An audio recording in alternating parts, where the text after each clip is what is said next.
Perkenalkan, nama saya Dewi Agripa Kase dengan NIM 101 2022 0201 kelas F semester 2 Prodi Pendidikan Agama Kristen. Di sini saya akan menjelaskan mengenai teologi sistematika. Yang pertama, pengertian teologi. Kata teologi berasal dari kata Yunani, yakni dari kata theos yang berarti Allah dan logos yang berarti perkataan atau percakapan. Dari menurut arti kata ini, teologi adalah berpikir atau berbicara tentang Allah. Dan dapat dikatakan bahwa teologi adalah berpikir tentang Allah dan juga dapat diartikan sebagai berteologia.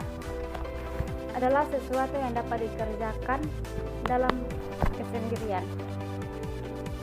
Dan perlu diketahui bahwa isi teologia sistematika adalah upaya dari para ahli teologi untuk membuat isi atau ajaran Alkitab dalam Perjanjian Lama maupun Perjanjian Baru, yang dapat dipahami artinya secara logis dan sistematis. Dan dengan demikian, teologia sistematika adalah ilmu yang mempelajari segala sesuatu yang berkaitan dengan keyakinan beragama. Teologi sistematika meliputi segala sesuatu yang berhubungan dengan Tuhan. Yang kedua, kedudukan teologi sistematika. Pernyataan yang sering timbul adalah kalau teologi adalah pengenalan tentang Allah dan karunia, bagaimana hubungan teologi dengan ilmu-ilmu yang lain, seperti antropologi, filsafat, sosiologi, kedokteran, psikologi, politik, ekonomi atau ilmu lainnya.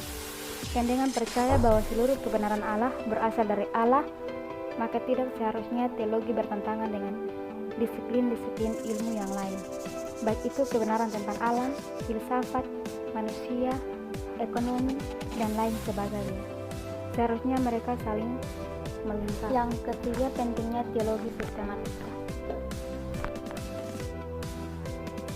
Di mana pentingnya mempelajari teologi secara sistematis, karena manusia sebagai makhluk ciptaan yang berhasil.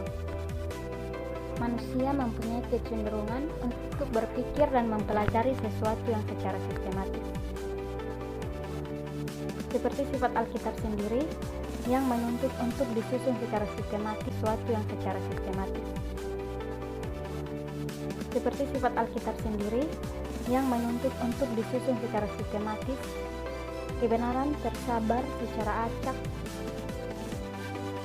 di seluruh bagian Alkitab, sehingga perlu disusun secara sistematis. Bahaya pengajaran yang sesat, dan untuk memberikan jawaban akan iman kepercayaan, dan sekaligus melawan setiap tentangan dari pengajaran salah.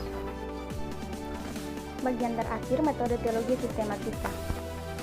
Presuposisi atau praduga awal. Setiap orang mengawali pemikiran dengan anggapan atau asumsi.